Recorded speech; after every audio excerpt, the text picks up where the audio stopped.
Hi, good evening, sports fans, and welcome to SPNation Season 2. I'm your host, Arlo Jesus, and joining me tonight are two big names in the sports world. First, we have El Banal, a former professional basketball player and a sportscaster. Hi, El, good evening. What's How up, are what's you? up, what's up?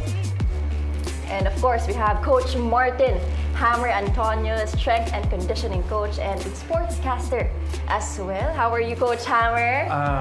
Excited to discuss because I was able to watch a lot of games because I stayed indoors throughout the storm. Sana yung mga ka-sports plus na dyan yung mga sports fans na nanonood, safe po kayo and yung mga pamilya nyo dahil medyo malakas yung ulan, malakas yung mga hangin itong mga nakarang araw. Yes, and tonight we have 3 hot takes, exciting topics to discuss. At simulan na ba natin? Coach Hammer and El? Yeah. Tara. But before that, sports fans, are you ready to elevate your sports experience? Dive into the world of live sports like never before with Sports Plus PH. Whether you're a diehard fan or simply love the thrill of the game, we've got you covered. So register now at sportsplus.ph. So okay, for tonight we have 3 exciting topics. For our first hot take, Jin versus TNT. Sino ang angat? Oh, ba't ang tamis yung ngiti Ay, niyo? wala yun. Matamis yan. I think ang importante sa mga hot takes dito, hindi lang tayong dalawa ang mag-hot take dito. Meron tayong kasama na mag-hot take. I wonder who. Invested. Very much invested. And for our second hot take, NBA recap. And for our last hot take for tonight, Sports Plus Nation expert picks. So, nakaka-excite. Let's start.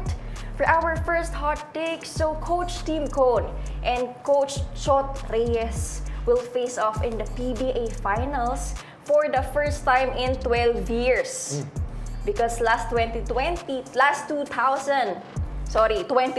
last year, si Coach Jojo Lastimosa ang coach ng TNT dahil busy si Coach Chot sa Gilas that time. So ngayon, ang perfect timing na magmamatch silang dalawa. So ano masasabi niyo doon na Ellen, Coach Hammer?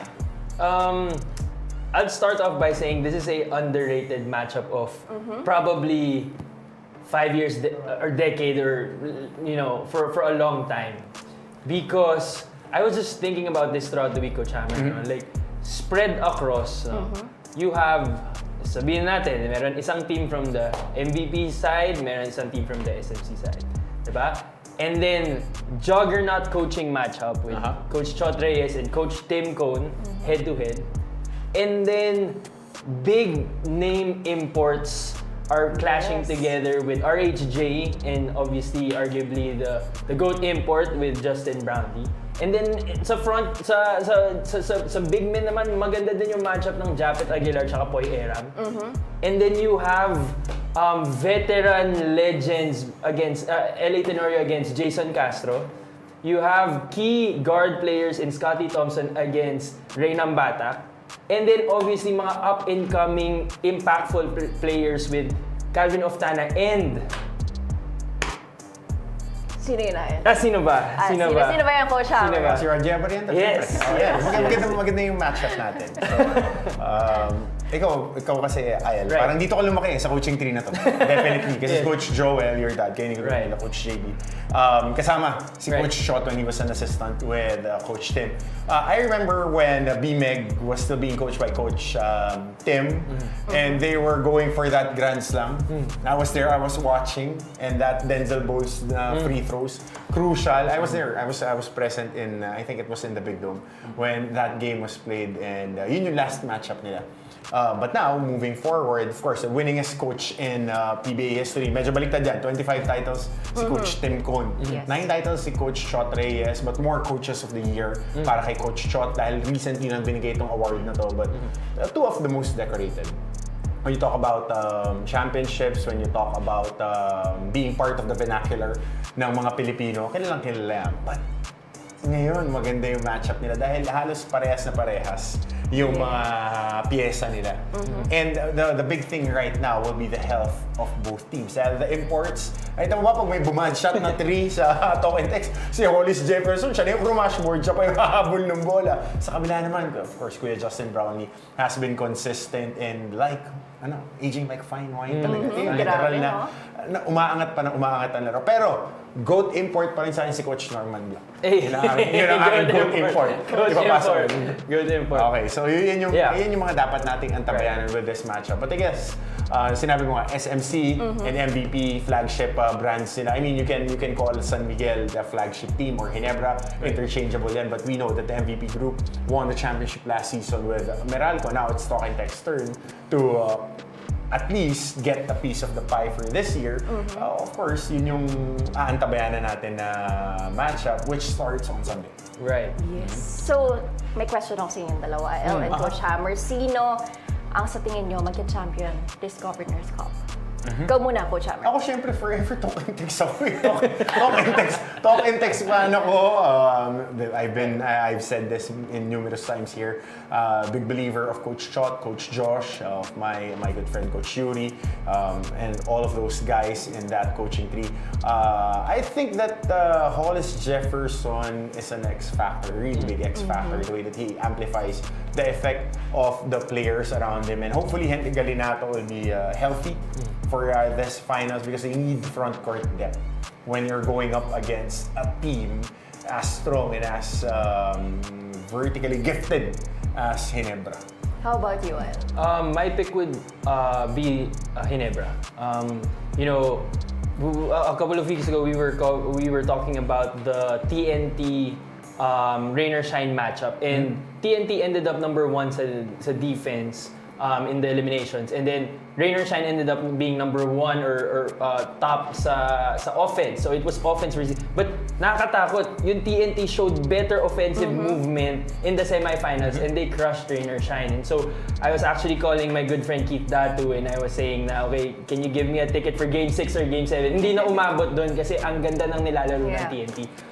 However, I think Ginebra is a much more experienced and much more tactical team compared to Rain or Shine. So again, it's gonna be a great matchup. But at the end of the day, ang laking advantage ng Justin Brownlee is sort of like plugged into the whole Ginebra system. Plug and play talaga Plug and play siya. As opposed to RHJ na talagang you have to generate your offense through him, and I feel like TNT is gonna be only as good as however far RHJ takes them. Granted, their key players have been stepping up, but if RHJ plays not so good game in the crucial stretch, it will be very, very favorable for Ginebra. Yep. Pero ako ilo-lock in ko lang dyan. Lock-in pick ko will be Game 7. Game 7. Yep, Game 7. It's a treat for everyone. For sure, sure this will go down. Attrition yan. Bakbakan talaga yan. Christmas season, Game 7, di ba? Tawag mo si Keith. Sabi mo, lumayo muna sa lugaw muna.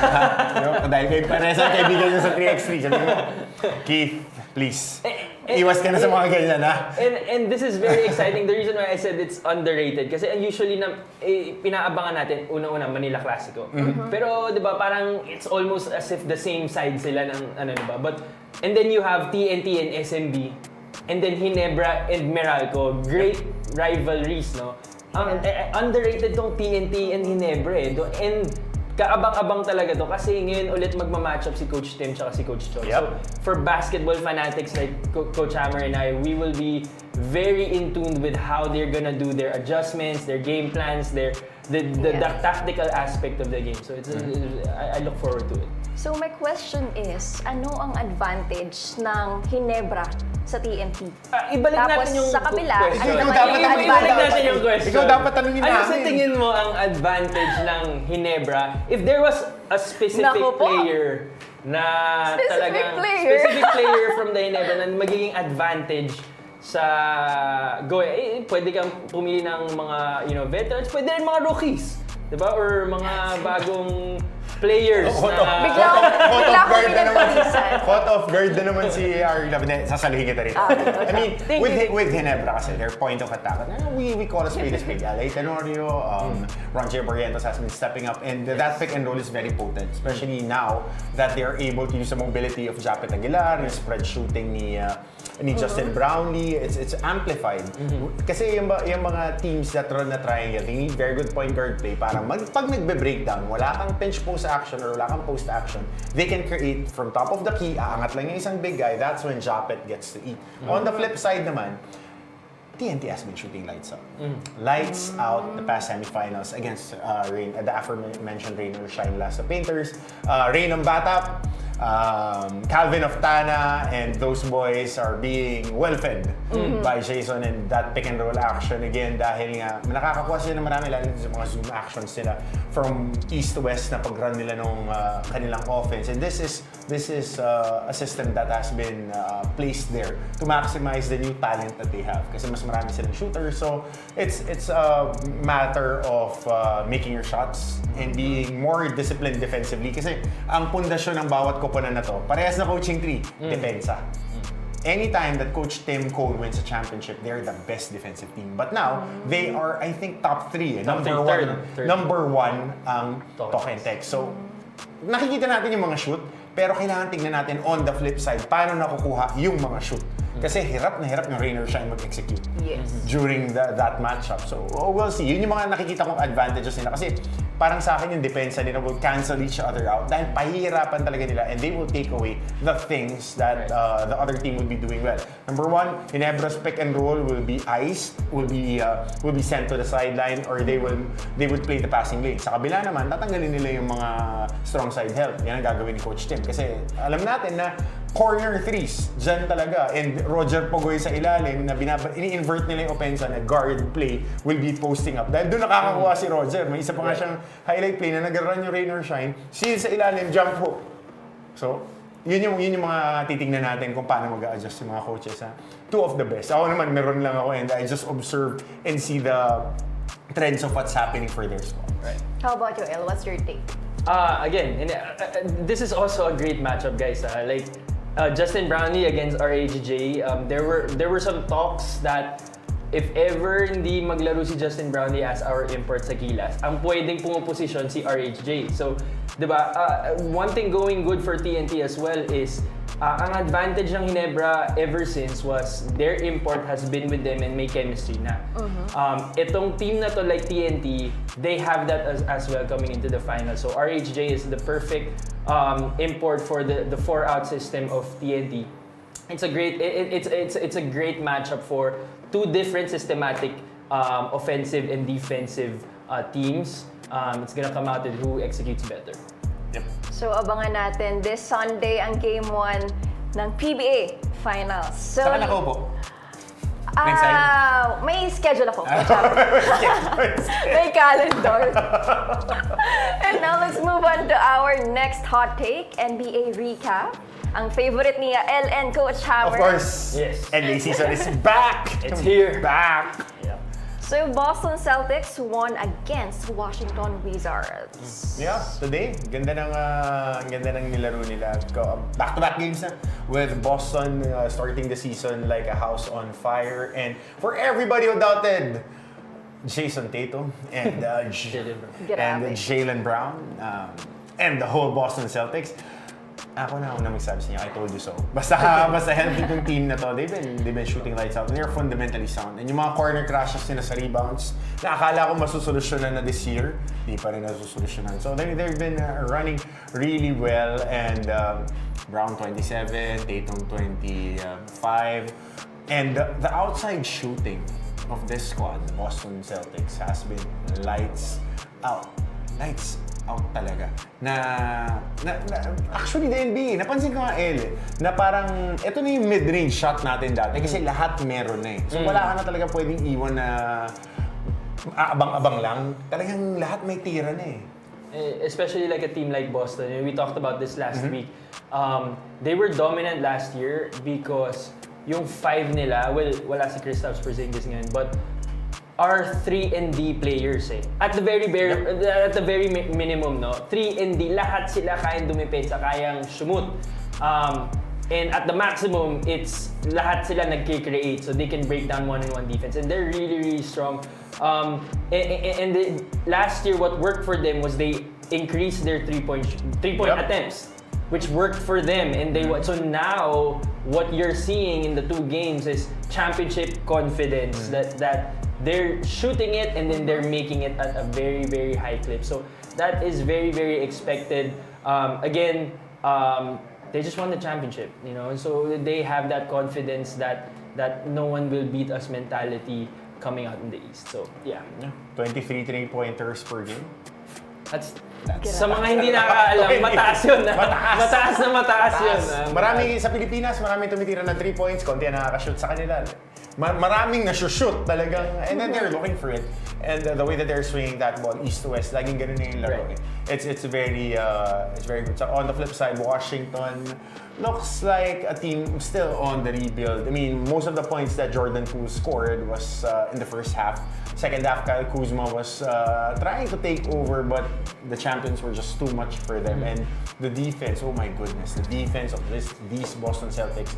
Lumabot ng 32 po yung lamang na yan. Tapos inilabas na sila Tatum, pinalaro na yung mga third string players nila, kaya lang na ibaba. Pero nung mamangat-ngat, 32 yung nilamang, parang third quarter pa lang, ayawan na. Ganun yung naging team. But again, we're still waiting if there's a championship hangover for this Boston Celtics. But I think they want to go and dominate the early 2020s. And next for Dallas Mavericks versus San Antonio Spurs. KT. I'm happy that Klay Thompson. That's his usual game. The Klay Thompson that we know of, and so he really started he started very strong. They were involving him offensively, and so he didn't have a very good preseason with the Mavs, but he will fit right in with Kyrie and Luka, and Dallas is another team. They made the finals last year, so it remains to be seen whether or not they can close it out this year. And Klay Thompson is a good piece to be added to them. Ako naman, I'm very impressed the way the big guys, Gafford and Lively, took it to Wemby. Talagang pagka umaatake sila, diin kung diin. And even PJ Washington, every time that they had the ball underneath the basket, they were taking it to the chest of Victor Wembanyama. Kasi preseason default pick si Wemby na maging defensive player of the year, and the way that those guys did Wemby today, ang dami niyang poster. Right. Kasi Derek Lively, every time that he catches that ball, it's either he would dunk it or he would dunk it harder. Yun lang yung alam niya, yun lang yung gear niya. And we've seen it in their off-season workouts sila ni Tyson Chandler, because Tyson Chandler was brought in by Jason Kidd. Again, he won a championship with him for the Dallas Mavericks during their last championship run. And si Lively kasi reminds me so much of Tyson Chandler, the way that he plays. Pero mas mataas na yung motor ni Tyson Chandler. But this team is very impressive. As we said, magpa-plug in as I said rather, Klay Thompson will be a very good third point of attack for this squad. Dahil Kai will be Kai. He was able to create shots. Luka might break out as the heavy MVP favorite for this year. Tumatalbog yung mga bantay. Slow rock eh. Mas slow rock pa kay Kyle Anderson, and the way that he creates space and the efficiency of his shots. Right. Tsaka tumitingin sa referee every time na tumira eh. Parang end one every time. But it's too easy for them. But again, it's early in the season, and that matchup, going up against smaller guys, at saka pagka ganun yung buhok ng bumabantay sa'yo, chichibugin mo talaga si Sochan. Sochan, pink yung buhok eh. Talagang nginat-ngat ng nginat-ngat. Kahit sinong sinwitch niya. Sumwitch siya kay Kyrie, chinibog siya. Sumwitch siya kay Luka, chinibog siya. Sumwitch siya kay PJ Washington, chinibog siya. Pero, I mean, Sochan had a good game. Right. He had double digits, but again, if he is your best defender, you're in for a very long season. 19 points, 9 rebounds, 1 block. That's a below expected stat line for Wemby, guys. After he mentioned last year and after the Olympics, he was hungry for this year. This is sort of like is not what expected of him. We expect him 25-12 and 2 blocks, and so still remains to be seen if Chris Paul is a great veteran addition to the Spurs that will up the game of Victor Wembanyama. So another thing to look out for the Spurs. Kasi yung katawan ni Chris Paul parang katawan ni Kawhi Leonard. So they've been through a lot, of course. And remember that Chris Paul is on his 20th season. Drafted in the year 2005. Most of his batchmates are either doing broadcasting work like us or enjoying retirement, and he's still plugging away. So we'll see if he can right this ship early in the season. Ako kung kay Coach Greg Popovich, just give Wemby the ball and clear it out. So next is Oklahoma City Thunder versus Denver Nuggets. Bully Ball. Yeah. Chet Holmgren. Yeah. Showing up, imposing size, SGA, good as advertised, J-Will, and wala pang Hartenstein, na-injured yung kamay. But again, the toughness of this squad, talking about the OKC Thunder, and na-expose ng kaunti, pero first game of the season, hindi ganun kalalim yung rotation ng Denver Nuggets. But, Oklahoma is really, if you're looking at it on paper and the way that they played in their first game, might be knocking at around 55 wins this season. And again, OKC continues to prove year in, year out that they are a team that is contending for the championship. And so, that's a good statement win, not so good statement loss for Denver. I expect Denver to have some mid-season trades. Just to beef up their lineup into really solidifying their roster coming into the rest of the year. So, trade ko yung Michael Porter for Jimmy Butler. Same price range. Kasi kailangan ng toughness. Kailangan namin sa Warriors si Jerry. Kailangan namin sa Warriors. Ang daming players kasi those two teams, Golden State and na-mention ko na to for last week na one of the teams that I'm looking at really is the Houston Rockets. Sobrang bata, lahat kaya maglaro. They need a trade. Because everybody wants to play on that squad. So Jimmy Butler might be a veteran that they might need. But again, Denver was fluky to say the least. Triple-double for Jokic. Of course, Joker was able to bang with the big guys. But Chet was very, very impressive today. So next is Minnesota Timberwolves versus Sacramento Kings. Oh, the most exciting game today. The most exciting game. Palitan ng offensive outbursts. It's nice to see DeMar DeRozan being a focal point for this squad, but Keegan Murray, his game opened up a lot, and De'Aaron Fox. Kasi meron na silang pupuntahan sa opensa. Si Sabonis was able to score on elbows, can execute the offense, and was able to take out yung depensa ni Rudy Gobert because Gobert was in foul trouble in the second half. But AD, Naz Reid, and DiVincenzo, Julius Randle. Yung mga jab step niya tsaka pump fake niya kanina, medyo lumusot yung mga para lang pagka, di ba? Parang pagka wing player ka kasi, di ba? Mapapasahan ka, gusto mo yung buwelo. So makikita mo pag sinwing si Julius, siya mga jab step pang mga early 2000s yung gano'n. But again, parang meron ng konting friction for their offense. But defensively, Randle was doing well against a smaller team because Sacramento went small ball with Alex Len at the center, and si DeRozan nagko-4 nga kanina nung si Sabonis nasa bench. And then that's what first off, great addition for the Kings, DeMar DeRozan. So it's the perfect piece for them, for their youth, no. But also at the same time, this is what's gonna haunt Minnesota. Teams who are playing small ball with their front court, and so they were able to pull it off. Julius Randle, he might be sliding into the 5 if ever that happens. But at the end of the day, Minnesota is a team to watch. Anthony Edwards, believe that. So we're gonna see this year a very, very hungry Minnesota. Quote of the first week, first 3 game days, or the third game day na Ronnie, you don't need to take a shower! League Pass MVP, Anthony Edwards. Ronnie, you don't need to take a shower! Goodness. And now let's move on to our last hot take. The SPNation expert picks. But to our sports fans, our last segment, we have our Sports Nation Plus NBA expert picks. So we will dig in with our games tomorrow. We have 10 games, but we will pick only 3 exciting games for AL and Coach Hammer.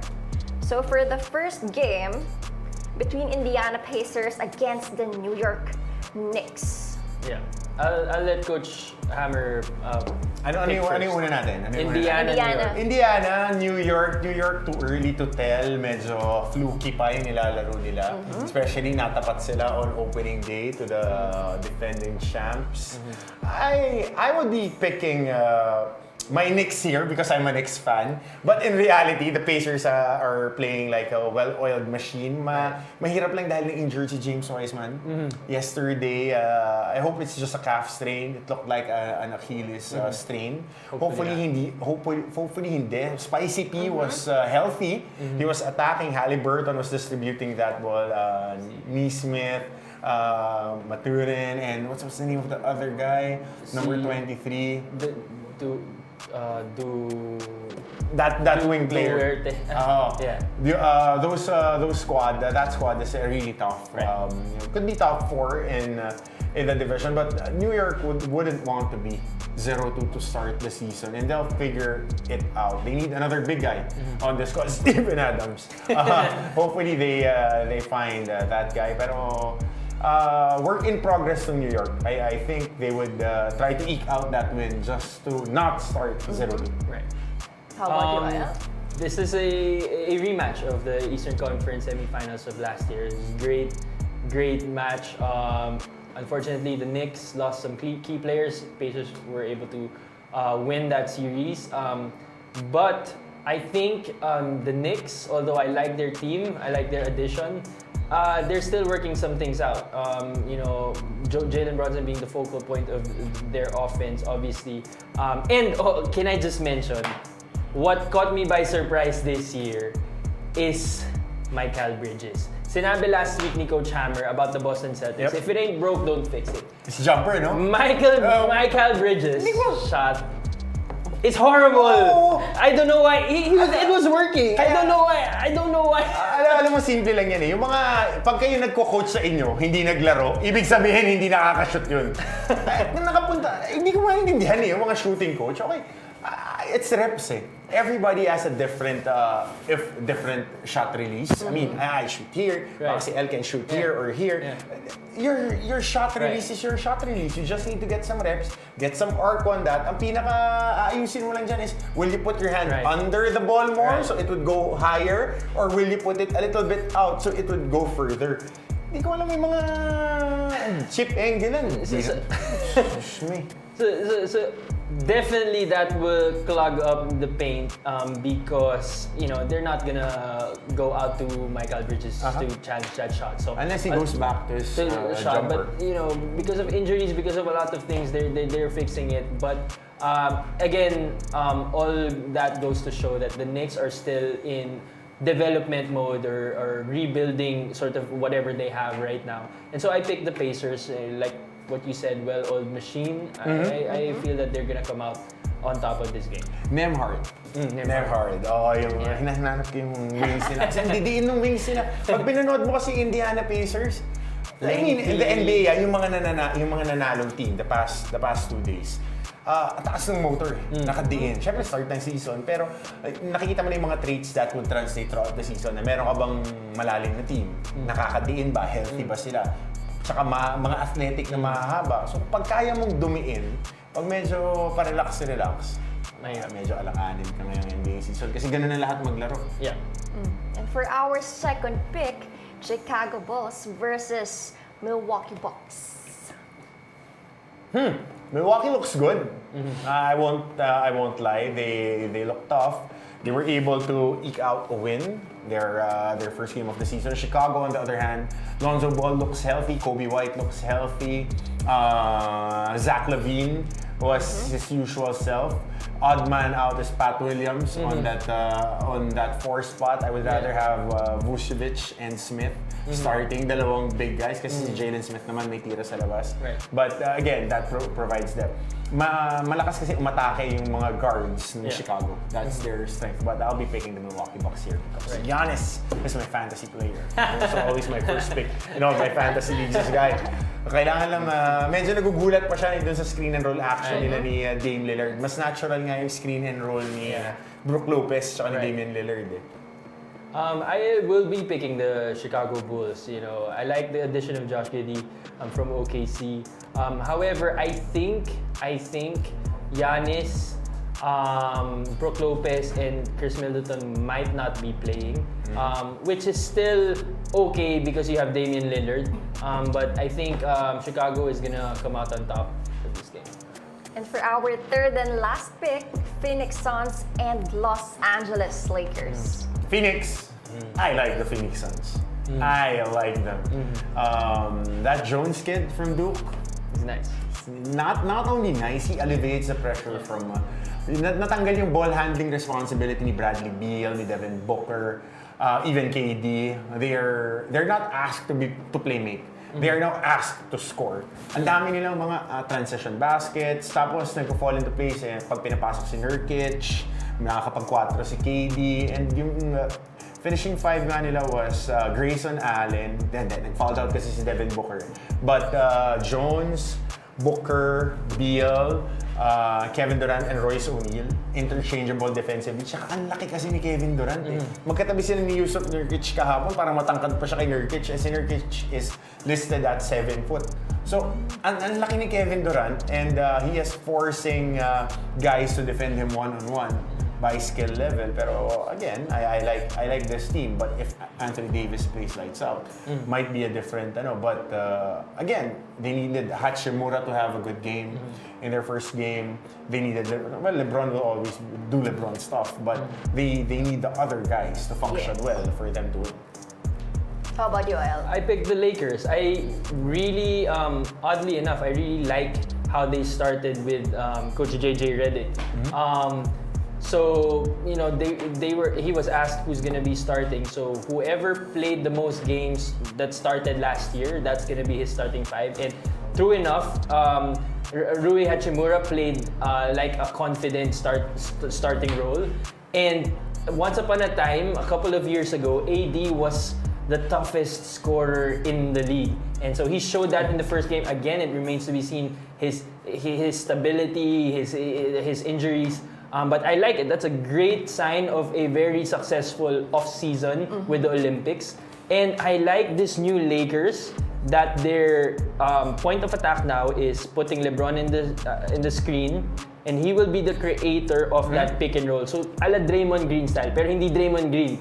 LeBron James to. So, mas shot maker, mas maraming possibilities. So, they're putting AR or D'Lo on the ball, and then si LeBron mag-screen, papasahan siya sa roller, and then the action starts. And so I like that. It's still 4 out, but a lot of movement. I think that's a better fit for the Lakers. And yung storyline is si LeBron tsaka si Bronny. So feel ko mananalo muna yan first couple of games, di ba? We shall see. Fresh pa eh. Pero ito yung sa 3 games, pero I watched the games. A few off tangent lang tayo dun sa 3 topics na to. I think the Orlando Magic will have a good game tomorrow. It's Magic against the Nets. That's a good game for those League Pass watchers. Ganda dyan dahil the Orlando Magic has been really physical. And Paolo Banchero, oh my goodness. If sa akin hiningi yung top 5, it would be Tatum, Banchero, and this other guy, Evan Mobley for the Cleveland Cavaliers. They will be facing the Detroit Pistons, who looks good.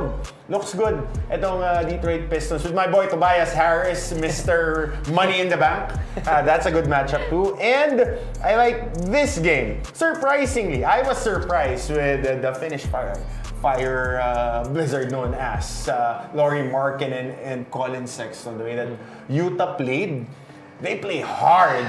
And you would see this young team. Utah will be playing tomorrow against the Warriors, your squad. I'm still mad. Hindi namin nakuha si Lauri on the offseason. Pwede ba yan nasa trading block. And I think this will be the most exciting game tomorrow. The Houston Rockets against the Memphis Grizzlies. That's a good matchup. Good Yeah. matchup. Ja Morant, which siya yung point guard nung all-hammer, don't-watch team. Ja Morant, Kelly Oubre, at saka si Jordan Poole. Kinakabahan ako pag pinanonood ko si Ja Morant, especially pag the-drive siya. Eh, nandoon pa si Zach Edey ngayon. Yeah. So, clog yung lane, tapos biglang i-elevate na napapa. For all the fan. But again, hope springs eternal dahil start of the NBA season. Hopefully, you go to our SPNation. There are a lot of tips there that you can go into. And now it's time to read the comments of our sports fans on Facebook and TikTok. Sarap kasi panoorin nung ano. Thank you, Power Mac, for your comment.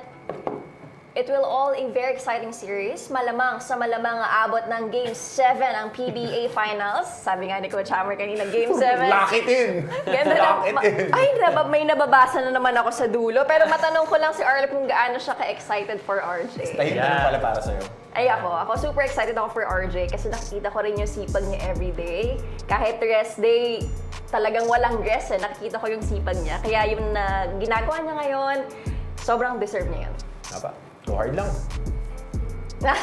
Big heart. Galing sa yung dalawang kuya. Tito. And for our... sabihin pa ba kayo? Wala na. Sabi mo na. Para sa akin pala yung comment talaga. Para sa'yo. And for our next comment, thank you, Dropping Dimes Events Manila, for your comment. TNT will win this Game 1. Iba yung defensive schemes nila. Kita naman whole conference. Below 90 points lang ang average ng mga kalaban nila. Pagkakaiba ng TNT sa SME is di masyadong gumagalaw beermen. Dahil panay post-play lang sila. Unlike TNT, umiikot yung bola and palit mukha na depensa. So ano masasabi niyo doon na L and Coach Hammer? Well, akin kasi, with the way the TNT is defending, it's the right way to defend. Put pressure on the ball, take away the points of attack. Dahil to quote Coach Norman Black, the pro game is all about points of attack. Okay? If you have a point of attack, you need to find out how you maximize that and how you hide it through schemes. Tama, El? Right. Kasi itatago mo muna and then babagsak ka rin with San Miguel, it's a post-action. With Ginebra, it's a pick and roll. Right. With Talk and Text, it's a spread, 5 spread. Yeah. Isang downhill attacker. So, the actions will hide it. But again, if you're strong enough defensively to bend, not break against offenses, which I trust Talk and Text right now, syempre, pick ko sila eh. Hopefully. Yeah, again, they were number 1 in the eliminations in defense. And so, that's a testament to what kind of Coach Chot Reyes is. And yes, compared to SMB, mas ball movement than TNT, like Ginebra in this finals. And so it's gonna be very exciting. Both have, again, it's two systems clashing at center stage. So if you're a basketball fan, it's very, very exciting. Yan ang kailangan ng PBA. Abangan natin. Tsaka pro grip. Pro grip. Wait lang bago natin, Pro grip. so kwento natin yung alam mo, Make pro grip great again. Coach JJ Redick, nagreklamo siya post-game, sabi niya bakit daw mga bagong bola ginagamit sa NBA ngayon. Laging ganun pag opening ng season. Yung pro grip, parang firm grip yan eh. Yeah. Papadikit sa bola. Right. Kaya sinishare ko yung mga highlight nila, Kuya Bong Alvarez, The Bull Nelson na sa ito, tsaka si Beren Meneses. Pagkahawak ng bola, kapit na kapit yan. Bago pa yung composite leather yun, hindi singkapit ng mga leather dati na bola. Pag lumiliyap, mga ganyan, nagaganda ng mga highlight dati. So sa mga hindi nakakaalam, hate namin mga basketball player ang bagong bola. Tulad sinabi, kasi madulas. And yung mga ginagamit mo sa practice, hindi bago di ba? So iba yung feel, mas hindi rigid yung texture niya. Correct. Sa States siguro na maintain nila na mas maayos. Dito sa Pilipinas, after isang linggo, luma na yung bola Kaya dapat may pro grip. Pud na agad. Make pro grip great again.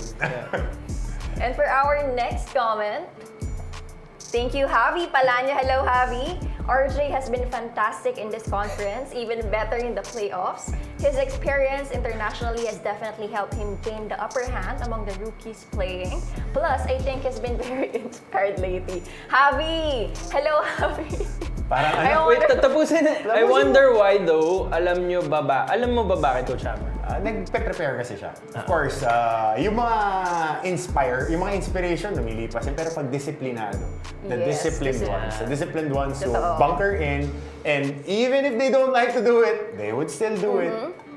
yun yung mga nagtatagumpay. Hindi lang yan sa basketball. Right. Pagka disiplinado ka and committed ka, Yes. And kapag nag-set ka ng goals. Oo, goal Pag setting. nag-set ka ng Kailangan- goals, next year may goal ito na. yan, or may, ganyan, tatrabahuin yan. tama. And kahit masama ang pakiramdam, kahit ano nangyayari outside, as long as you're committed and you're bunkered in to get to that goal, Yes. gagawin mo yan. Kahit di mo feel, Right. gagawin mo yan.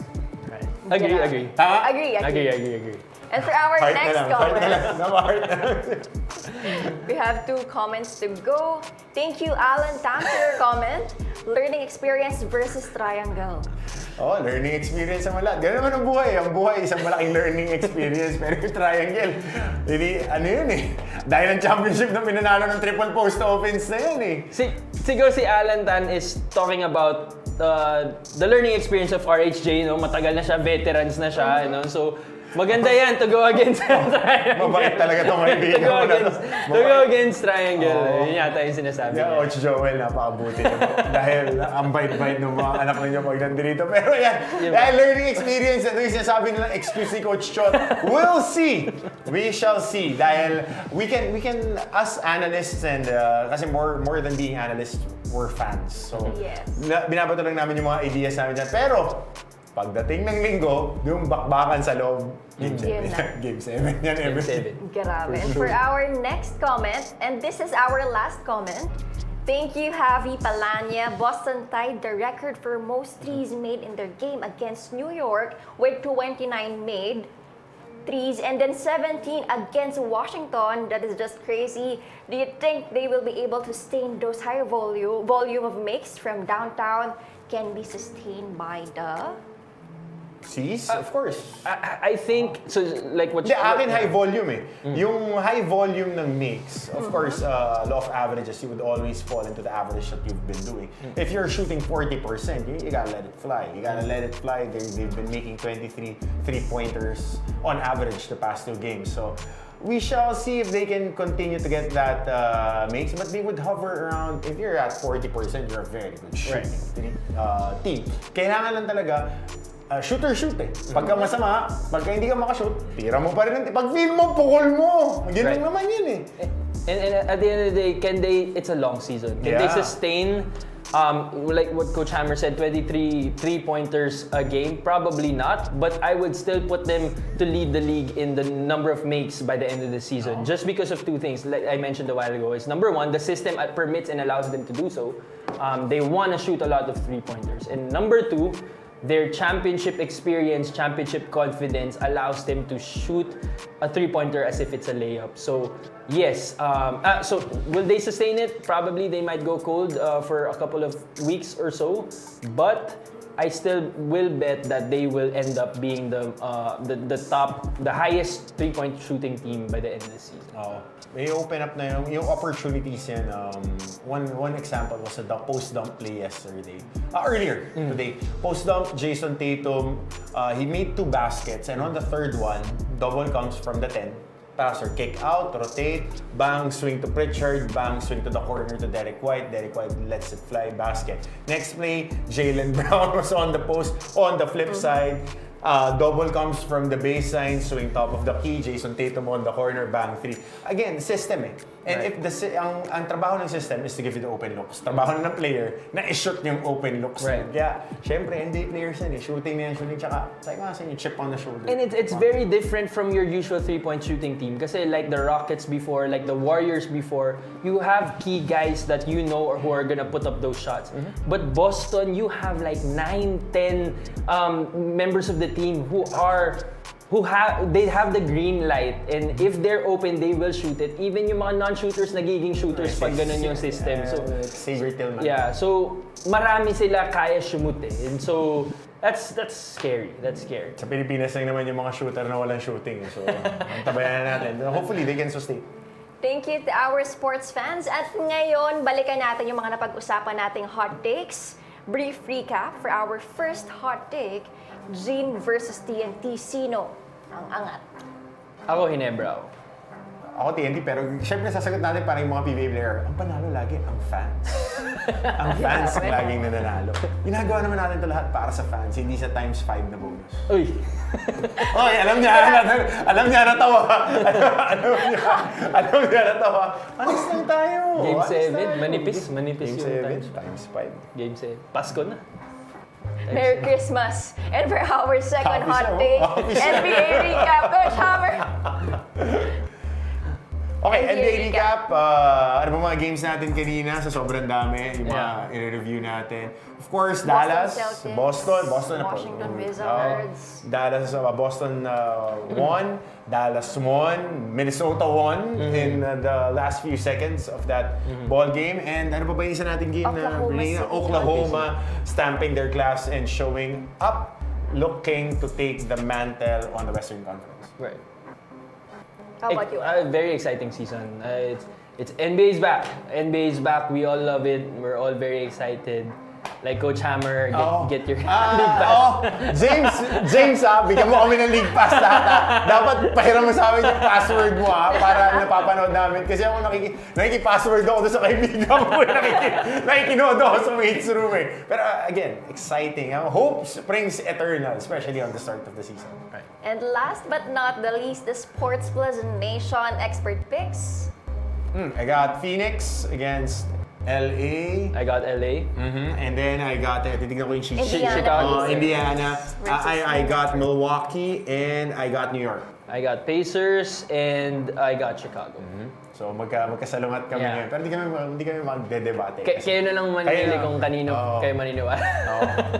And to our Walang sports sisihan. fans, are you ready to elevate your sports experience? Dive into the world of live sports like never before with Sports Plus PH. Whether you're a diehard fan or simply love the thrill of the game, we've got you covered. So register now at sportsplus.ph, and you can support us by following our social media handles, Sports Plus PH on Facebook, Instagram, TikTok, and YouTube. And syempre, maraming salamat Coach Martin Hammer Antonio and Ael Banal for joining me tonight. Thank you so much. Happy weekend. Stay dry. Stay Stay safe. safe, guys. guys. We're praying for everybody, and if you can help. And this has been Arlo De Jesus, your host for SPNation Season 2, and see you in our next episode. Bye, guys. Have a good night. Stay safe. Is it true that Dwight Ramos visited groceries late in Toyama so that you could get them at a discounted price? That was right. Every grocery store in Japan does that, I think.